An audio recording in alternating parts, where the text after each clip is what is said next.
untuk banyak-banyak bersolawat kepada Nabiullah Muhammad sallallahu alaihi wasallam sebagai bentuk ucapan terima kasih kita telah menjadi umat yang terbaik, umat pilihan Allah, umat yang disebut-sebut di dalam Al-Quran.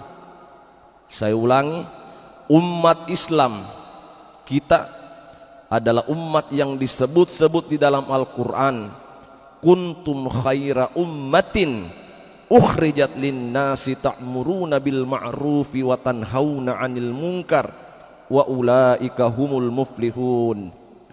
Allah umumkan di dalam Al-Quran, wahai umat Muhammad, kalian adalah kuntum khaira ummatin, umat yang terbaik, umat yang paling dekat dengan Allah. Dan ditutup ayatnya dengan wa ulaika humul muflihun, kalian semua adalah umat yang beruntung, umat yang beruntung di sisi Allah Subhanahu wa taala.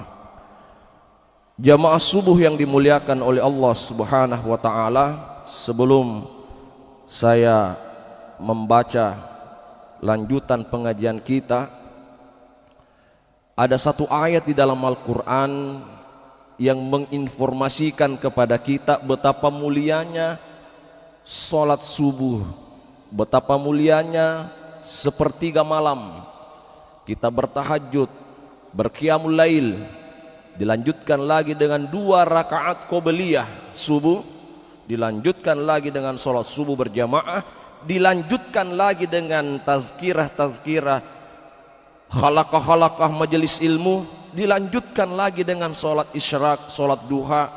Luar biasa betapa mulianya, betapa banyaknya pahala-pahala yang Allah berikan kepada kita semua. Ada satu ayat dalam Al-Quran, ayat ini sebenarnya bisa juga digunakan sebagai dalil sholat jamak, menggabungkan sholat. Allah berfirman, wa aqimis sholata liduluki syamsi ila ghasaqil lail wa qur'anal fajr inna qur'anal fajri kana mashhuda. Dirikanlah sholat mulai terbitnya fajar sampai tenggelamnya matahari. Ila ghasaqil lail, mulai malam sampai subuh. Wa qur'anal fajr, terpisah kata fajar dan sholat subuh. Inna qur'anal fajri kana mashhuda. Ayat ini sebenarnya memerintahkan kita melaksanakan sholat 5 waktu, dan inilah dalil bolehnya menggabung sholat, namanya sholat jamak, maghrib dengan isya, isya maghrib, duhur asar, asar duhur. Sholat subuh fajar itu berdiri sendiri, tidak ada yang bisa menggabungkan sholat subuh dengan duhur, dan itu sudah kita maklum semua, kita sudah paham semua. Tapi yang saya ingin jelaskan di sini adalah ayat yang paling terakhirnya, wa qur'anal fajri kana mashhuda. Di waktu subuh, bahkan ada mufassir berpendapat sebelum subuh sepertiga malam itu para malaikat Allah turun di bumi untuk meng-cross check, untuk memantau siapa-siapakah hamba-hamba Allah yang melaksanakan sholat tahajud sepertiga malam, kira-kira jam 2:30 dan sampai sebelum masuknya fajar. Dan penafsiran yang kedua adalah setelah dia meng-cross check siapa-siapa yang bangun tengah malam untuk melaksanakan qiyamul lail, tahajud, wa minal laili fatahajjad bihi nafilatan lak, sampai akhir ayat. Dan kemudian dia juga meng-cross check siapa-siapa yang bangun sholat subuh, dia absen, dia catat siapa-siapa yang hadir berjamaah subuh, termasuk orang yang melaksanakan qobliyah subuh. Sangat luar biasa apa yang kita lakukan pada Selama ini kita istiqomah, insya Allah mudah-mudahan kita sampai di nafas terakhir kita melakukan hal-hal seperti ini, Pak. Subhanallah. Jamaah yang dimuliakan oleh Allah Subhanahu wa taala. Pada bacaan kita ini adalah materi terakhir tentang rukun sholat. Kita persingkat materi terakhir tentang rukun sholat. Adapun doa itu nanti insya Allah pada pertemuan berikutnya. Karena kita kembali definisi sholat adalah ucapan perbuatan khusus dimulai dari takbir dan diakhiri dengan salam. Salam ke kanan. Baik, bismillahirrahmanirrahim. Wahadi asyaraha, rukun ke-11 adalah salatun ala nabi, salawat kepada Nabi sallallahu alaihi wasallam. Ba'dahu ay ba'da tasyahudin akhirin, maksudnya salawat setelah tasyahud akhir. Jadi salawat ini adalah rukun. Tidak salawat batal salatnya, tidak salawat tidak sah salatnya kalau tidak bersalawat kepada baginda Nabi sallallahu alaihi wasallam. Maksudnya setelah tasyahud akhir. Tasyahud awal itu adalah masuk dalam kategori sunnah abu'ad. Fala tajzi'u qablahu wa aqalluha Allahumma sholli. Tidak boleh dibaca sebelumnya. Wa aqalluha Allahumma sholli, sekurang-kurangnya atau minimal kita membaca Allahumma sholli. Nah, penjelasan ulama kita, kadangkala kita tidak menyadari melafazkan sholawat, memanjangkan lamnya. Misalnya menambahkan huruf ya, Allahumma sholli. Ini penjelasan ulama-ulama kita, hati-hati melafazkan sholawat di dalam sholat. Jangan sampai kita keliru mengucapkan, sudah merasa benar bersalawat tapi ternyata salah. Contoh, menambahkan huruf ya mati pada lafaz sholawat sehingga kedengarannya panjang, Allahumma sholli. Ini hati-hati, Pak. Jadi kita harus mengilmui, ya. Irhamhu rahmatan makrunatan bitta'zim. Artinya sholawat itu adalah mengundang rahmat Allah penuh keagungan atau penghormatan. Au sallallahu, atau dalam hal ini adalah Allah bersalawat ala Muhammadin, kepada Nabi Muhammad sallallahu alaihi wasallam. Au ala rasulihi au ala nabiyyi duna ahmada, atau kepada rasul utusannya tanpa dibaca Ahmad. Jadi dalam penjelasan Fathul Mu'in ini keliru kalau menggunakan Allahumma sholli ala Ahmad. Jadi kalau pendekatan ilmu tasawuf bahwa nama Nabi Muhammad di langit namanya Ahmad, nama Nabi Muhammad di bumi namanya Muhammad. Itu lebih dalam lagi kalau pendekatan ilmu sufi, ilmu tasawuf. Karena Al-Quran surah Maryam mim ba'di ismuhu Ahmad, bahwa Allah sudah menyampaikan kepada orang-orang Nasrani, orang-orang Yahudi, hai Yahudi, di dalam kitab Injil, di dalam kitab Taurat sudah ada nama Ahmad, maka ikutilah Ahmad itu, karena Ahmad itu adalah penutup para nabi dan rasul. Tidak ada lagi utusan setelah Ahmad. Makanya Ahmad nama Nabi Muhammad di langit, Muhammad nama Nabi Muhammad di bumi. Tapi dalam hal salawat kepada Nabi tidak boleh merubah lafaz Allahumma sholli ala Ahmad. Tidak boleh. Walaupun nama Muhammad itu juga nama Ahmad.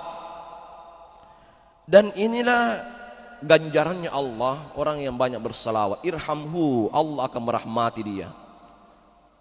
Kalau istilah rahmat pamase itu bisa bermakna Allah yang mendoakan kita. Kita kan sudah paham semua bahwa satu-satunya ibadah yang Allah sendiri lakukan dan Allah perintahkan adalah sholawat.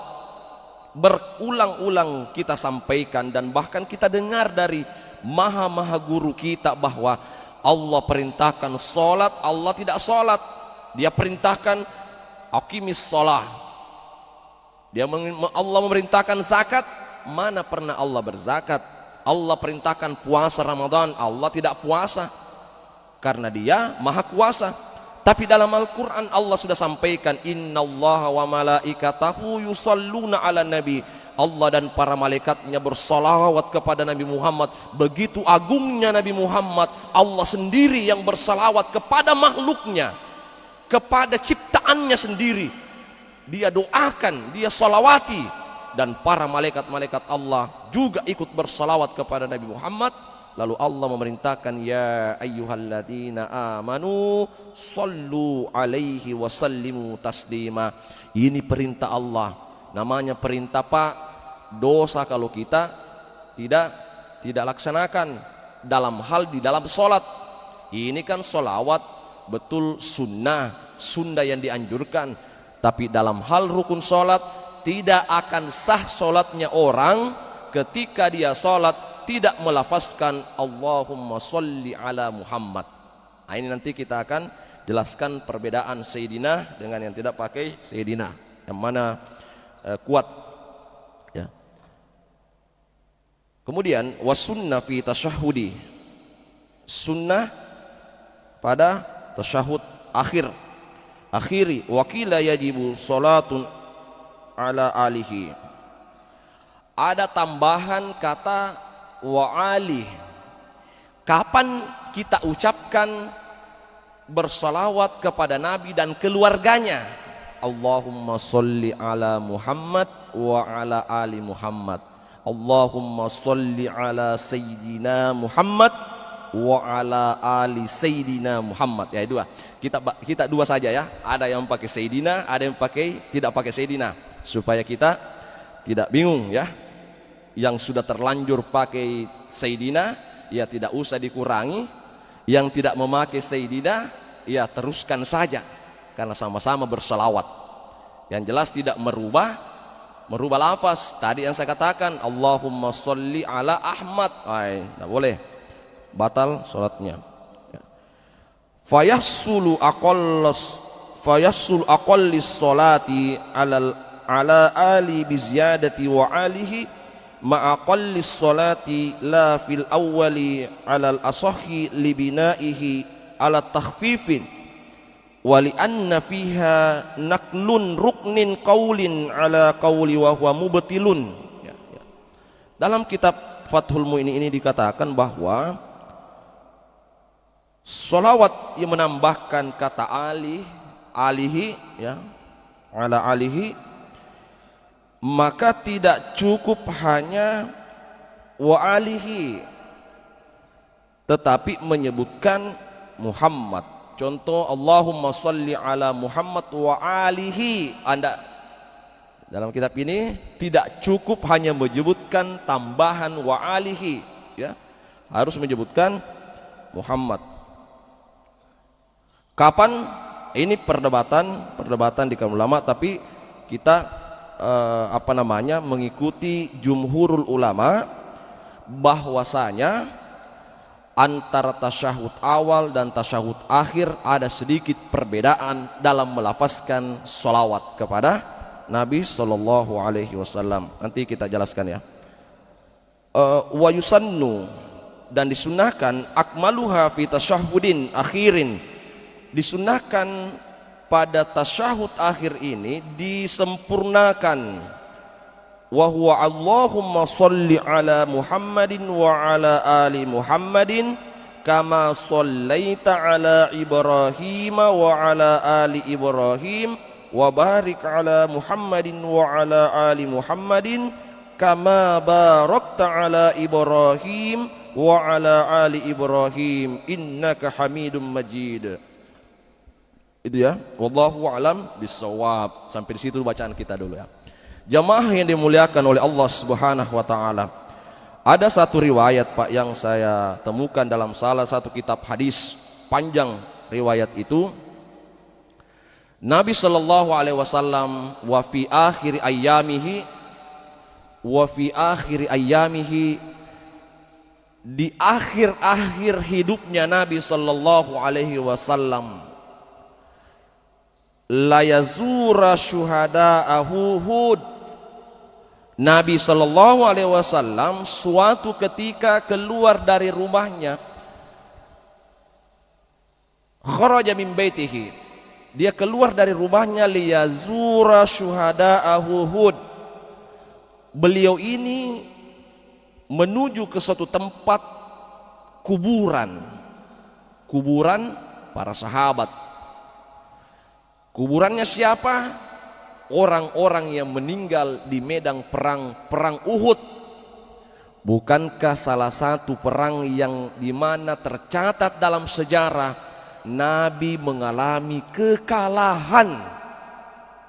Jadi itulah Pak sebabnya kenapa Nabi jadi contoh, supaya ada yang ditiru bahwa tidak selamanya Nabi itu perjalanan karirnya sebagai pemimpin itu selalu mulus-mulus. Ada kalanya Nabi menang dalam perang Badar, ada kalanya Nabi kalah dalam perang Uhud. Jadi ada pandangan ulama seperti ini. Nabi kan cukup berdoa, ya Allah menangkanlah kami pada perang Uhud ini.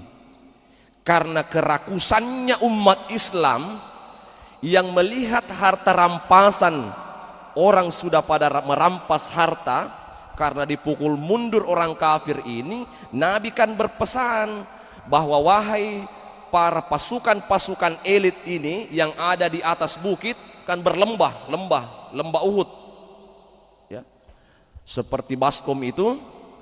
Ini kan ditanya, jangan turun, jangan sampai musuh punya strategi lain.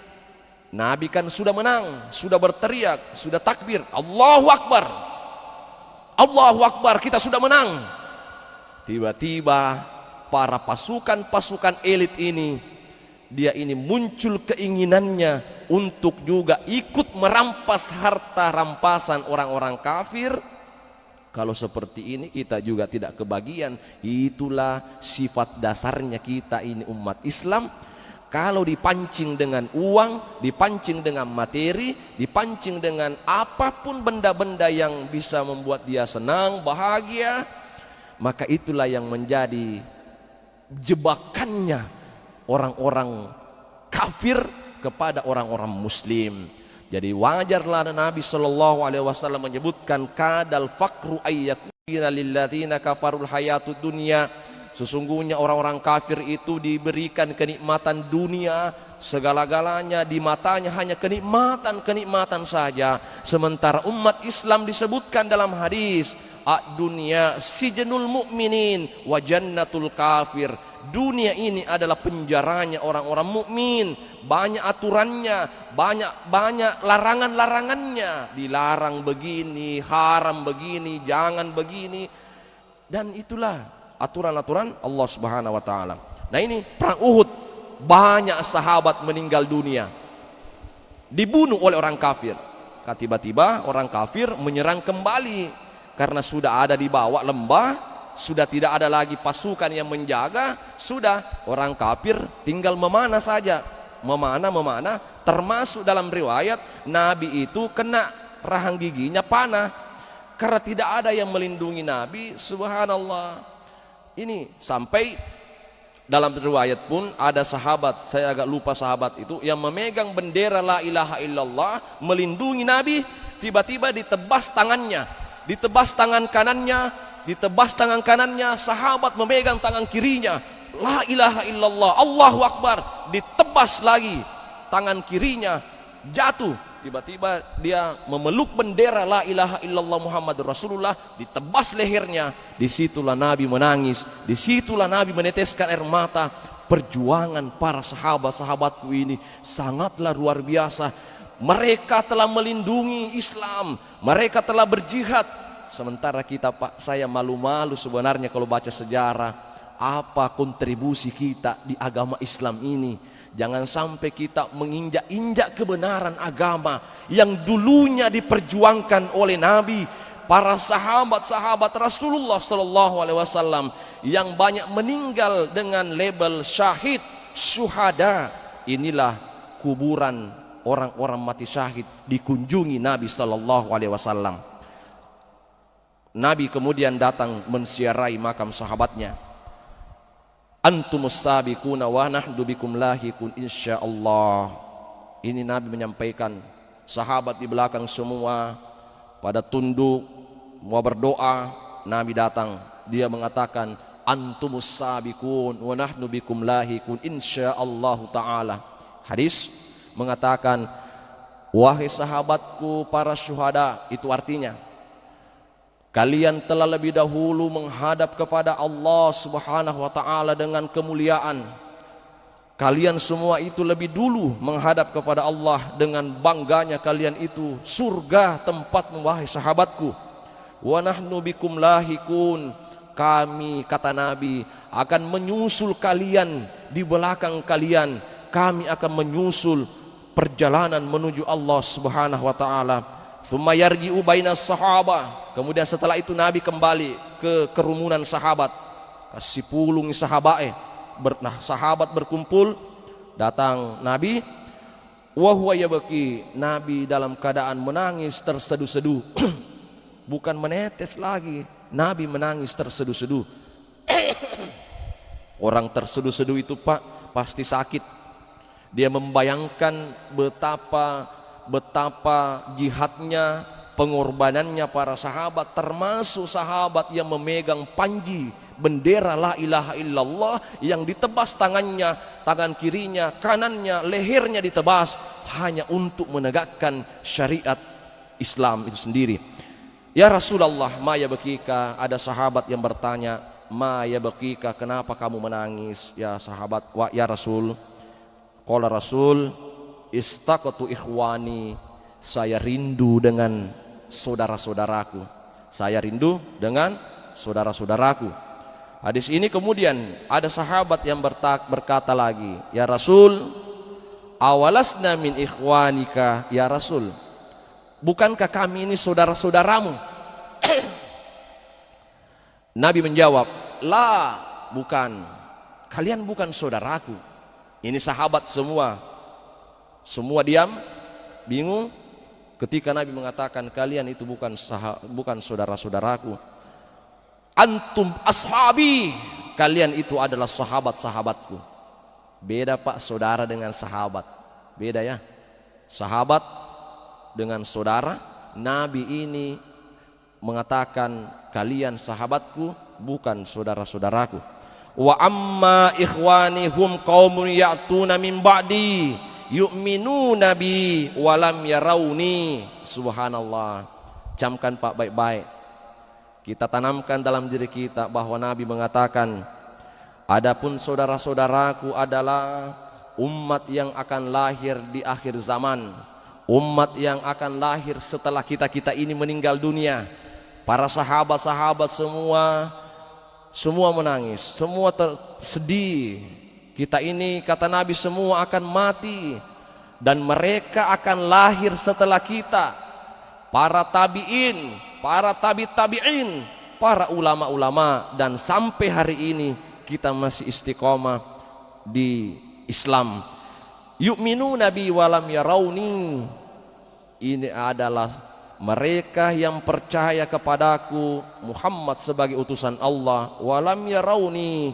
Kemudian mereka, sekalipun mereka tidak pernah melihat aku, mereka tidak pernah hidup satu sama dengan aku, mereka adalah saudara-saudaraku semua. Kalian itu adalah sahabat-sahabatku saja. Sementara mereka umat Islam yang hidup di akhir zaman, adalah saudara-saudaraku semua yang insya Allah aku akan jamin mereka masuk ke dalam surga bersama dengan para sahabat-sahabatku. Barulah sahabat paham, oh seperti ini. Pertanyaannya Pak semua, akankah luar biasanya ini ketika kita menyanyiakan agama Islam ini?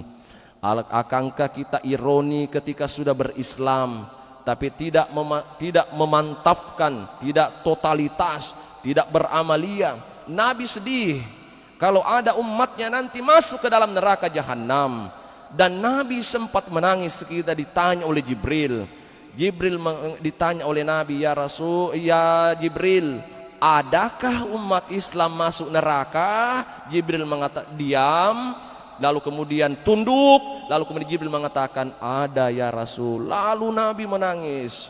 Nabi pertanyaannya cuma satu, adakah umatku masuk neraka? Jibril berkata tunduk, dalam hadis, dalam riwayat tunduk, lalu mengatakan dengan muka sedihnya Jibril, ada wahai Muhammad sallallahu alaihi wasallam, na'udzubillahi minan nar. Nah, itulah sebabnya jamaah ada keterkaitannya dengan salawat ya. Kita ini tidak hidup di zaman Nabi, tidak ikut berperang, tapi apa bentuk terima kasih kita kepada Nabi Muhammad? Apa bentuk kecintaan kita kepada Nabi Muhammad? Orang bilang cinta kepada seseorang pasti namanya selalu disebut-sebut ya. Sementara kita ini merasa umat Nabi Muhammad cinta kepada Nabi, kok tidak pernah bersalawat, apalagi di dalam sholat menyepelekan salawat ya. Kan memang ke dalam sholat kan banyak pikiran kadang ini, tetapi rukun sholat yang ke-11 adalah bersalawat kepada Nabi Muhammad sallallahu alaihi wasallam, dan itu diucapkan rukun qauli, bukan hanya dalam hati, bukan rukun kolbi, tapi rukun qauli ya, diucapkan. Nah, apa kata Allah dalam Al-Qur'an surah Al-Anfal ayat 33? Wa ma kana Allahu liyu'adzibahum wa anta fihim wa ma kana Allahu mu'adzibahum wa hum yastaghfirun.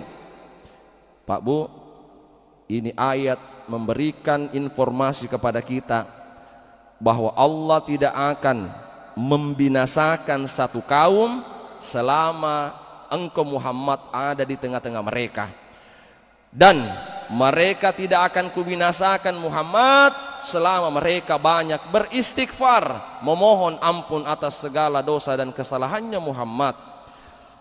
Ada sahabat yang bernama Abdullah ibn Abbas. Ini Pak Abdullah ibn Abbas, anaknya Ibnu Abbas. Abdullah ini sejak kecil sama Nabi. Suatu ketika diusap kepalanya oleh Nabi, lalu didoakan, Allahumma fakkihu fiddin wa 'allimhu ta'wila. Ya Allah, jadikanlah anak ini sebagai ulama, jadikanlah anak ini sebagai penghafal Al-Quran, jadikanlah anak ini sebagai ahli tafsir, jadikanlah anak ini sebagai orang yang menguasai seluruh ilmu-ilmu Islam. Inilah yang diajarkan oleh Andre Gurutta, para ulama-ulama kita. Salah satu doa yang bisa membuat anak-anak kita bisa tajam, dia punya ingatan, matar paring ngerana maca, termasuk Gurutta kiai-kiai kita di Mangkoso itu, bacakan ini anakmu. Ada orang yang anaknya minta untuk diberkahi dengan air, maka ada ustaz, kadang kan kita sudah ceramah, biasa saya pengalaman, ustaz ini botol aqua, doakan anak saya ini nakal sekali ustaz. Saya bilang anakku saya masih kecil, saya tidak tahu ini bapak kan nanti dalam hati saya kan beda kalau ulama-ulama yang sudah anaknya penghafal Quran. Ini termasuklah misalnya ada Ustaz Said, ini anaknya sudah hafal Quran, subhanallah, bisa ki congak-congak agar amala-amala baca-bacanya sehingga anaknya bisa hafal Quran. Iya, jangan congak kepada orang yang tidak ada buktinya. Dalam hati saya begitu. Tapi saya bilang begini, untuk menutupi kekurangan kita, saya bilang begini, baca, saya tuliskan saja doanya Nabi kepada Abdullah ibnu Abbas ini. dalam sejarah masih kecil, umur 7 tahun diusap kepalanya. Jadi wajar kalau ada orang hari ini anak berusia 7 tahun hafal Quran 30 juz. Tapi bedanya dengan Abdullah ibn Abbas, ketika dewasa ahli tafsir, dijuluki dia sebagai rijalul Quran, ulamanya Al-Quran, karena dia didoakan langsung oleh Rasulullah sallallahu alaihi wasallam. Ibnu Abbas didoakan oleh Nabi sallallahu alaihi wasallam. Itu tadi doanya, Allahumma fakkihu fiddin wa 'allimu ta'wila. Alhamdulillah saya coba, terutama dalam keluarga saya, anak-anak saya, dan kita semua tidak apa-apa kita amalkan. Ada lagi bertanya, Ustaz saya anakku sudah dewasa semua, tapi aduh akhlaknya tidak apa-apa kita bacakan dia, kita datang ketika dia di tempat tidur. Ini kan amalan-amalan ulama kita, bahwa kita di tempat tidur biar ada, biar sudah punya istri, biar sudah, kalau masih serumah kita akan diajari ulama kita, bacakan alam nasrah di dadanya, inna anzalnahu di telinganya, kemudian bacakan doanya Nabi, Allahumma faqihu fiddin wa 'allimu ta'wila. Tidak apa-apa kita amalkan, Kak DC semua. Nah ini nih semua Ibnu Abbas inilah yang kemudian menafsirkan ayat ini, ahli tafsir. Baik, kan sekarang banyak orang menghafal Quran 30 juz, mungkin jago bahasa Arab, tapi tidak sedikit seperti Prof. Quraish Shihab, Prof. Nasaruddin Umar, Kiai Haji Bahauddin, Gus Baha, itu kan ahli tafsir Indonesia. Ustaz Dr. Adi Hidayat yang paham Al-Quran tidak sedikit, tidak banyak orang-orang seperti itu Pak di Indonesia. Level-level nasional ini di Indonesia ini siapa yang selevel dengan Profesor Dr. Quraish Shihab yang punya tafsir Al-Misbah, yang Mesir akui sebagai mufassir modern Indonesia, namanya Prof. Quraish Shihab. Siapa yang tidak kenal Gus Baha yang ahli Al-Quran, ahli tafsir, Ustaz Adi Hidayat, Profesor Dr. Kiai Haji Nasaruddin Umar yang orang Bone ini, yang Imam Masjid Istiqlal Jakarta, mereka semua ahli-ahli Al-Quran. Nah, apa kata Ibnu Abbas? Bahwa wa ma kana Allahu liyu'adziba wa anta fihim, bahwa Allah tidak akan membinasakan kamu selama Muhammad ada di tengah-tengah kalian. Satu, bahwa Nabi betul-betul memang ada di antara sahabat. Yang kedua, menghadirkan Nabi Muhammad itu dengan banyak-banyak bersolawat kepada Nabi Muhammad SAW. Kita kan tidak sehidup dengan Nabi. Kepada siapa kita bertanya kalau bukan pewarisnya? Ulama. Ya. Fas'alu ahla dzikri in kuntum la ta'lamun, bertanya kepada ulama, karena al ulama warathatul anbiya. Ulama itu adalah pewaris ilmunya Nabi SAW. Para kiai-kiai, para ulama-ulama, itulah tempat kita bertanya. Makanya ada seseorang yang pernah saya temui, dia ustaz, dia punya letim Pak di Mesir. Dia sekarang jadi pimpinan di Jawa karena memang orang Jawa, saya lupa pondok pesantrennya. Dijuluki itu sahabatnya Ustaz Alhamdulillah. Saya bilang sama itu Ustaz, maksudnya Ustaz, saya leting saya di Mesir, ya itu sudah ya kira-kira umur 50-an lah itu Ustaz, letingnya sekarang sudah jadi pimpinan pondok di Jawa. Ternyata tidak kurang dari mungkin ratusan kali sebut alhamdulillah dalam satu hari satu malam itu. Dan lihat berkahnya, pesantrennya itu besar, tidak ditahu silih berganti orang menyumbang, luar biasa. Nah, apa amalannya Pak? Dia hanya menyebutkan alhamdulillah. Begini, saya agak luar biasa juga. Setiap ketemu sama orang, alhamdulillah. Satu menit, ditanya lagi, Pak Kiai sudah berapa anaknya? Alhamdulillah sudah 7. Pak Kiai berapa jumlah santrinya? Alhamdulillah 1000 orang. Alhamdulillah sudah berapa? Sudah 4 kali ya alhamdulillah. Ternyata dijadikan sebagai zikir. Alhamdulillah. Setiap dia mau mengatakan sesuatu, alhamdulillah. Pak Kiai ada pertemuan ulama nanti di Jakarta, kapan berangkat? Alhamdulillah, insyaallah pada pekan depan. Pak Kiai ini motornya ini baru saya lihat Pak Kiai. Alhamdulillah ini pemberian orang kaya. Sudah 8 alhamdulillah ini. Nah kita ini makan, nanti makan sudah makan, alhamdulillah. Sementara kita jangankan alhamdulillah, orang salami kita salama, saya kadang ya apa bingung ya, salami kita angkat telepon juga, tunggu dulu, bagaimana mau berkah, tidak menghormati orang salaman, Allahumma salli ala Muhammad, kita kan salawat, Allahumma salli ala Muhammad, Allahumma salli, ya tidak, alhamdulillah. Tanya lagi, Pak Kiai ini umurnya sudah berapa? Sudah 50. Dia bilang alhamdulillah sudah 50. Jadi enggak, saya bilang, wah bagus juga diamalkan ini. Iya, ya kan seperti itu ya. Baik jamaah yang dimuliakan oleh Allah Subhanahu wa taala, yang terakhir yang saya ingin sampaikan pada kesempatan berbahagia ini, bagaimana salawat ini ya. Salawat kepada Nabi Muhammad sallallahu alaihi wasallam. Nah, di dalam beberapa riwayat dan penjelasan dalam kitab ini ada berapa cara salawat ketika tasyahud awal. Tasyahud awal ini diringankan ya. Pertama, Allahumma sholli ala Sayyidina Muhammad, tidak menyebutkan wa ala ali Sayyidina Muhammad ya. Tidak menyebutkan kata di tasyahud awal ya. Boleh juga Allahumma sholli ala Muhammad.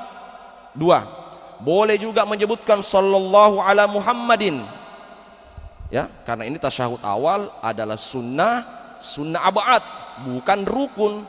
Kalau rukun nanti harus menyempurnakan Allahumma sholli ala. Boleh menyebutkan juga Allahumma sholli ala Nabi ya, ini penjelasan kitab Fathul Muin. Boleh juga Allahumma sholli ala Rasulillah di tahiyat, tetapi tidak, ini kan hanya pilihan. Tetapi untuk lebih ringannya saja Pak, tidak usah kita bingung, cukup saja Allahumma sholli ala Muhammad, itu Allahumma sholli ala Sayyidina Muhammad. Nah sekarang jamaah, kenapa kemudian ditambahkan kata Sayyidina, kata Sayyidina? Nah apa sebenarnya artinya Sayyidina? Tidak usah kita perdebatkan terlalu panjang. Itu Sayyidina artinya junjungan kita, penghulu kita, pemimpin kita. Nah, Nabi Shallallahu Alaihi Wasallam ditanya oleh sahabat, ajari kami salawat Muhammad. Ya Rasul, ajari kami salawat. Nabi mengatakan, waqulu Allahumma sholli ala Muhammad wa ala ali Muhammad. Tidak ada Sayyidinanya kan?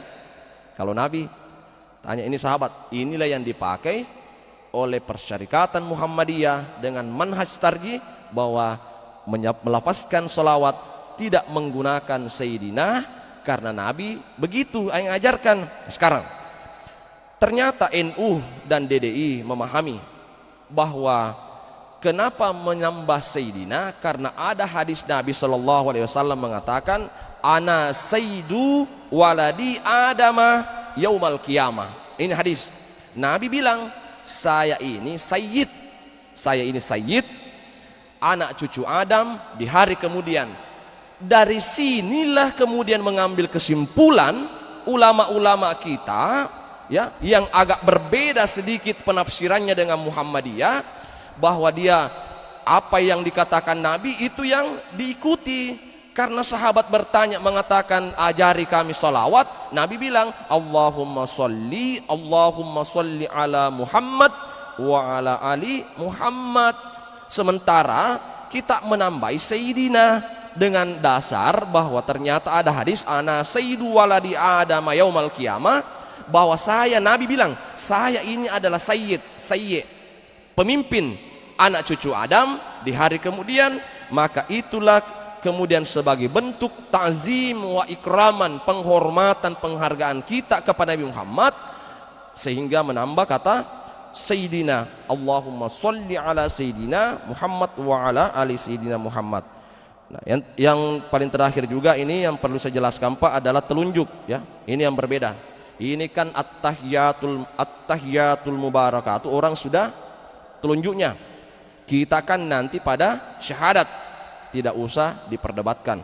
Yang jelas begini Pak, Nabi Shallallahu Alaihi Wasallam mencontohkan cara telunjuk ya, cara telunjuk. Jadi ada yang begini caranya benar juga, ada yang begini, ada yang begini. Cuma orang tasawuf itu katanya lahu, itu menyebutkan gini.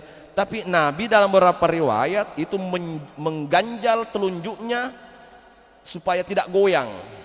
Ya, jadi seperti ini.